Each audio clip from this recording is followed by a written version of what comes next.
And finally, to complete the most significant news for this day, Y News continues. Here are the top stories.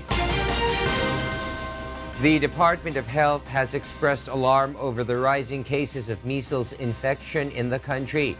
Based on data recorded by the DOH Epidemiology Bureau, the number of measles cases at the National Capital Region has reached 196 from January 1 to February 6 of this year, which is higher than the 20 cases reported in the same period in 2018. The cases of measles infection in Metro Manila rose by 550% this year compared to the same period last year.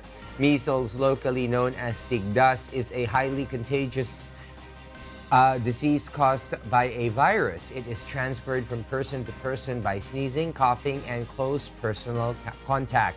Its signs and symptoms include cough, runny nose, red eyes or conjunctivitis, fever, and skin rashes lasting for more than 3 days. With a measles outbreak, the DOH once again urged the public to avail of the government's free immunization program to protect their children from measles and other diseases. Meanwhile, the House Committee on Good Government and Public Accountability has recommended the filing of grave charges, malversation, and grave misconduct against former President Benigno Aquino III, former Health Secretary Janet Garin, and former Budget Secretary Florencio Butch Abad. This is for allowing the use of DENGVAXIA in government immunization programs that allegedly caused the death of several children. Based on the approved House Committee reports, the three were among other government officials who conspired to procure the controversial anti-dengue vaccine despite lack of product registration and safety assurance from authorizing bodies. The panel also argued that Aquino violated the law when he allowed the use of 3.5 billion pesos in public funds to procure DENGVAXIA vaccines in 2015. Kasi nakita ng committee na in the course of implementing yung DENGVAXIA immunization, yung dengue immunization program, maraming nilabag na rules and regulations and batas. So, yung mga nag-violate nun, yun yung in-identify namin kung sino yung mga responsible and ano yung crimes, offenses na ginawa nila. In response, Abad said that the committee report is not yet final and is still subject to plenary debates, while Aquino and Garin are yet to give comments on the issue. The Department of Environment and Natural Resources is strictly enforcing a no-swimming zone in Manila Bay. Orange barriers have been installed at the Baywalk area along Rojas Boulevard to prevent people from swimming as its waters remain harmful to humans due to high coliform content. Several police officers are also stationed in the area to make sure that no one would go beyond the barricade and attempt to swim in the bay. Samantala po natin sinasara itong seawall area. Lahat ho ng mga bisita, turista, mga kababayan, dito po kayo sa likod ng barikada. Aside from the health risks of contact with the contaminated waters, authorities decided to strictly ban recreational swimming in Manila Bay because of a near-drowning incident involving an 11-year-old girl. The girl allegedly went swimming with her peers on Tuesday despite her mother's disapproval. The child remains under observation in the intensive care unit. The Commission on Elections, or COMELEC, lauded the overall conduct of the second plebiscite for the ratification of the Bangsamoro Organic Law in Lanao del Norte and North Cotabato. According to COMELEC spokesperson Director James Jimenez, the overall process went smoothly as voting proceeded unhampered despite rains in Lanao del Norte, and no untoward incidents were reported in all other venues of the plebiscite. There were no reports of plebiscite members withdrawing from their duties, and all election paraphernalia were distributed accordingly in every polling precinct. Jimenez added that voter turnout on the second day of the plebiscite surpassed the poll body's expected number of participants in the referendum. We don't know yet about how the voter turnout will shape up, but in at least some places, we've already received reports that their estimate is edging up to 75%. After the official closure of the election process, the convening of certificates of canvass will proceed on Thursday at the Palacio del Gobernador in Manila. In other news, the Philippine National Police is yet to ascertain the nationality of the suicide bomber behind the explosions at a cathedral in Jolo, Sulu. The PNP says they are still awaiting the DNA test result of the human body parts recovered at the blast site and the feedback from the Indonesian government. Authorities have earlier confirmed that the Jolo Cathedral blast that happened on January 27 is a case of suicide bombing. Kaya kailangan nga natin talaga na masusing pag-aralan, pagsamasamahin lahat nating mga impormasyon na makakalap, nang sa gayon makabuo tayo ng isang larawan kung talaga ang nationality nito ay Indonesian, at base na rin kung maiko-kumpirma ito ng pamahalaan din ng Indonesia. Meanwhile, the Philippine National Police has filed charges against several personalities in relation to the killing of National Democratic Front Peace Consultant Randy Malayao. Charges of obstruction of justice and grave threats were filed against Karapatan Legal Consultants Attorney Edo Balgos and Rheena Balgos and DILG-NCR official Perla Malayao Upano for threatening the authorities and for unauthorized retrieval of 6 of Malayao's cellular phones and his laptop right after the shooting. The PNP said those items are vital evidence that will help in the speedy resolution of the case. The PNP is still eyeing the New People's Army as the group behind Malayao's killing. So hindi po sana nakialam po yung mga tao na sinasabi namin na kinuha yung laptop niya, 6 na cellphone niya, mga documents doon. Magkakaroon po ng lawak yung ating motibo at anggulo. Kung sino po yung mga balak pong nag-carry out itong pagpatay kay Malayao. And for the news abroad, here's Stephanie C. live from Hong Kong. Stephanie, good evening. Good evening, William. President Donald Trump touted significant achievements and addressed some issues in his second State of the Union address. He also highlighted the importance of border security and vowed to build a border wall amid his call for an end of political stalemate. James Buntuyan tells us why. After a week-long delay due to partial government shutdown, U.S. President Donald Trump was able to deliver his second State of the Union address before the joint session of U.S. Congress Tuesday night in America.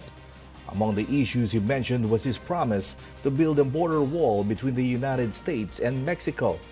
Trump spoke to a joint session of the U.S. Congress facing political discord over his demands that Democrats end their opposition to funding for a U.S.-Mexico border wall he says is needed to stem illegal immigration and smuggled drugs. Illegal immigration, according to Trump, is a threat to the safety, security, and financial well-being of all Americans. For this reason, the American president is pushing for the creation of a modern, lawful, and secured immigration system in the country. Lawless state of our southern border is a threat to the safety, security, and financial well-being of all America. We have a moral duty to create an immigration system that protects the lives and jobs of our citizens. The U.S. President also praised the significant improvement in America's economy and for being the #1 producer of oil and natural gas in the world. However, he warned that partisan probes could endanger the nation's economy. Meanwhile, Trump in his speech also called on the nation to break decades of political stalemate and have unity instead between the parties. He also offered to create a spirit of compromise. Together we can break decades of political stalemate. We can bridge old divisions, heal old wounds, build new coalitions, forge new solutions, and unlock the extraordinary promise of America's future. The decision is ours to make. We must choose between greatness or gridlock, results or resistance, vision or vengeance, incredible progress or pointless destruction. Tonight, I ask you to choose greatness. President Trump also announced during his speech that he has agreed to meet with North Korean leader Kim Jong-un again. Their second summit will be held in Vietnam on February 27 to 28. Trump met Kim on June 12 in Singapore in the first summit between a sitting U.S. president and a North Korean leader. Trump has been eager to hold a second summit in spite of a lack of concrete progress in persuading North Korea to give up a nuclear weapons program that threatens the United States. According to Trump, much work remains to be done and the relationship between him and the North Korean leader is a good one. As part of a bold new diplomacy, we continue our historic push for peace on the Korean Peninsula. Our hostages have come home. Nuclear testing has stopped, and there has not been a missile launch in more than 15 months. If I had not been elected President of the United States, we would right now, in my opinion, be in a major war with North Korea. James Bontuyan, UNTV, News and Rescue, USA. France's parliament passes a bill aimed at curbing violent protest in response to 3 months of anti-government demonstrations by the grassroots Yellow Vest movement. The bill passed the lower house, the National Assembly, by 387 votes to 92, despite criticism that the law could curb civil liberties. It will now be discussed in the upper house, but the Assembly has the last word. The anti-casseurs or anti-hooligan law bans protesters from hiding their faces, gives police greater powers to extract potential troublemakers from demonstrations, and grants local authorities the right to ban individual protesters.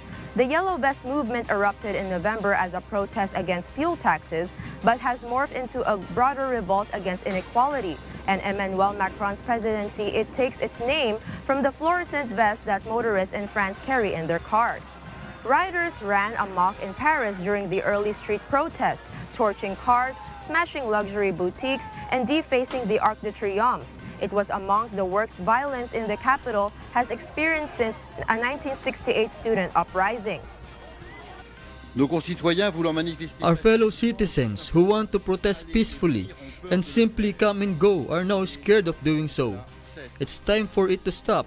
Smashing shop fronts and colliding authorities are not the way to have an impact on people's minds.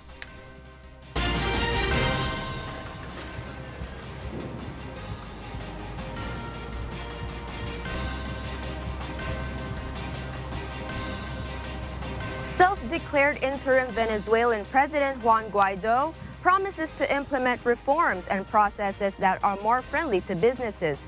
He also calls for a humanitarian aid to be allowed into the country as it grapples with shortages of food and medicine. Joselito Liquido tells us why. Venezuelan opposition leader Juan Guaido is seeking to improve the climate for investment and end the persecution of private business in future transition government. Guaido said this when he met with the leaders of Venezuela's main business group, Villamor-Camara, on Tuesday. Guaido, who declared himself interim president last month, said that the Maduro government tried to stigmatize business and industry and that recovering the value of the generations of jobs and wealth is a must. When we speak about the end of the usurpation, it's an end to the abuse, that the persecution ends, that the harassment of producers ends, that the persecution of those that are honorably sweating from their work and resisting with their business will end.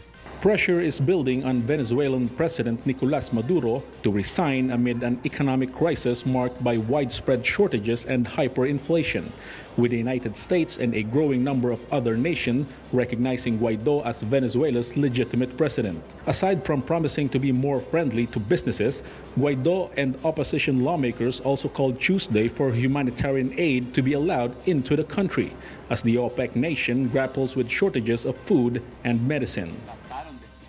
Mainly for citizens, mainly for the needy amongst our people, mainly to those in the armed forces. We are living through a dictatorship. I insist that we should take steps so that it reaches those in need. There are 300,000 Venezuelans at risk of death if humanitarian aid does not arrive. Guaido's statement come after the United States has sent food and medicine toward Colombia's border with Venezuela, although it is unclear how the aid will get past the objections of Maduro, who has blocked shipment in the past. U.S. officials said trucks carrying the aid, including high-protein foods, would arrive in Cucuta this week at the request of Guaido, but Maduro has spoken out against aid coming into Venezuela. As of late last year, Venezuela is suffering from roughly 85% shortage of medicine, decrepit hospital infrastructure, and an exodus of doctors during a brutal recession. In power since former President Hugo Chavez's death in 2013, Maduro has been accused by critics of running the OPEC nation of 30 million people like a dictatorship. Critics have called last year's disputed presidential vote in which Maduro won re-election a sham, and the mainstream opposition boycotted it. Joselito Liquido, UNTV News and Rescue. Russia is planning to develop a new land-based cruise missile and a new land-based hypersonic missile before 2021 to respond to Washington's planned exit from a nuclear arms control pact.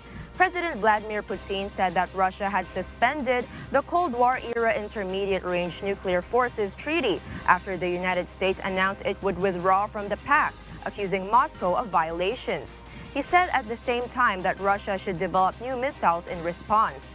Russia Defense Minister Sergei Shoigu ordered the military to start working on developing the two new missile systems and to ensure that work was completed by 2021. A woman has been taken into police custody following a blaze that occurred in an upmarket Paris area that killed at least 10 people.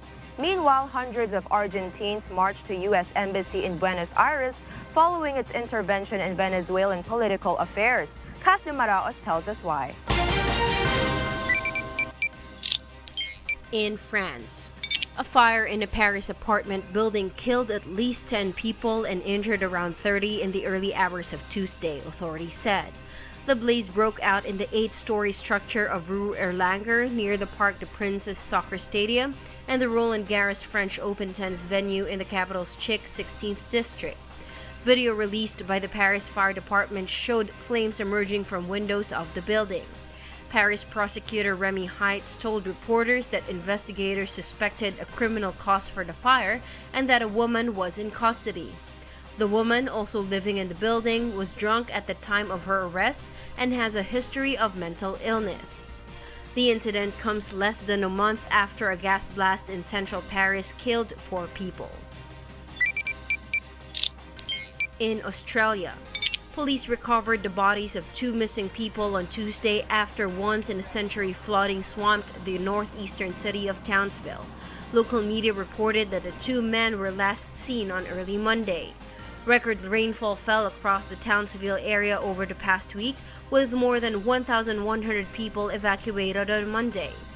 Australian Prime Minister Scott Morrison joined local residents in surveying the damage to their homes, praising them for their resilience.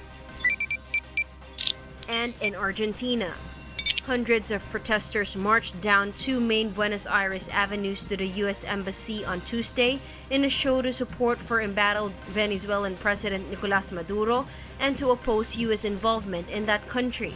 The protesters, carrying banners with the names of Argentine leftist organizations, blocked portions of the 2 large avenues in the Argentine capital as they made their way to the embassy. Pressure is growing on Maduro to step down after more than a dozen European Union nations on Monday joined the United States, Canada, and a group of Latin American countries in recognizing opposition leader Juan Guaido as Venezuela's legitimate leader. However, Russia, China, and Turkey continue to back Maduro, accusing Western nations of meddling. Kat Dumaraos, UNTV News and Rescue. And those are the news from the other parts of the globe. Back to you, William. Thank you very much, Stephanie C., live from Hong Kong.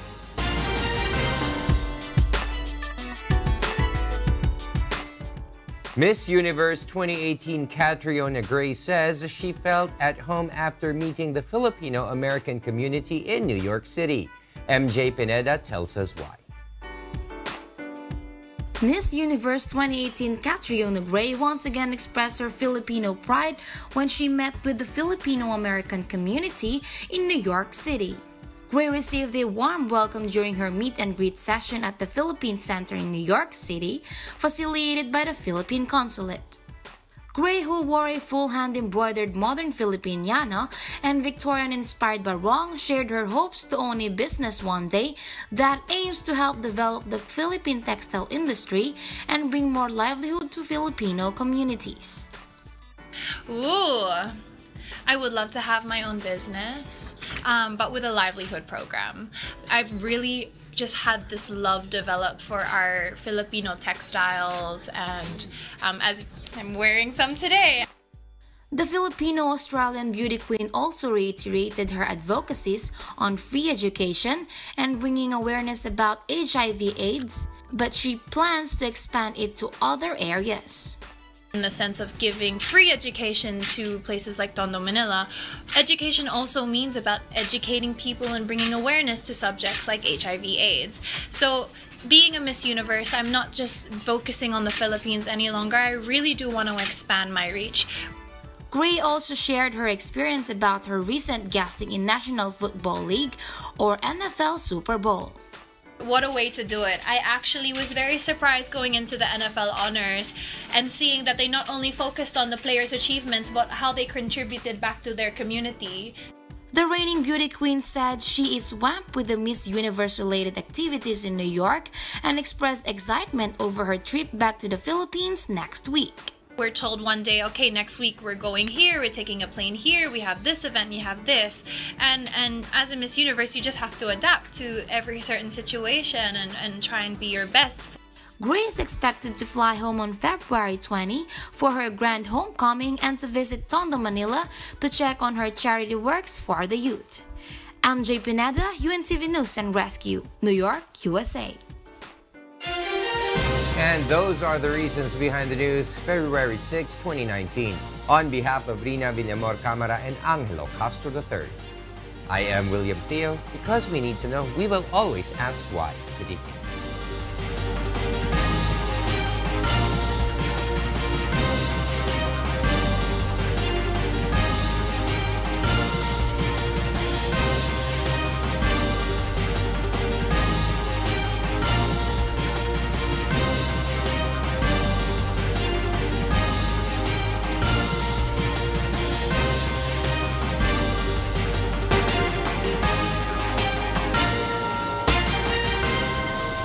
UNTV, your public service channel.